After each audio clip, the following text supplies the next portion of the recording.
একজন নারী শুধুমাত্র জৈবিক প্রয়োজনেই শুধু বিয়ে করতে হয় তা কিন্তু না।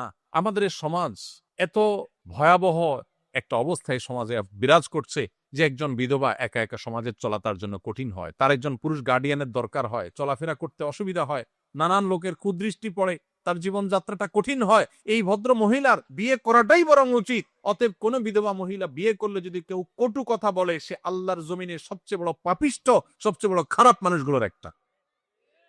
আমার দেশে মহিলারা স্বামী মারা গেলে একটা দুটা বাচ্চা হয়তো আছে বা বয়স অনেক কম, আর এটা বিয়ে চাইলেও করতে পারে না। কত খারাপ বানিয়ে ফেলেছি আমরা সমাজটাকে। এই জন্য দৃষ্টিভঙ্গি বদলান।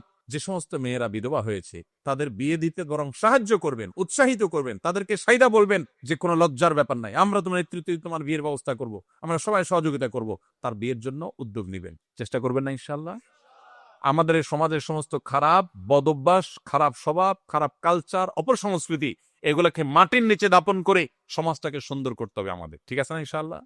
আল্লাহ আমাদের তৌফিক দান করুন।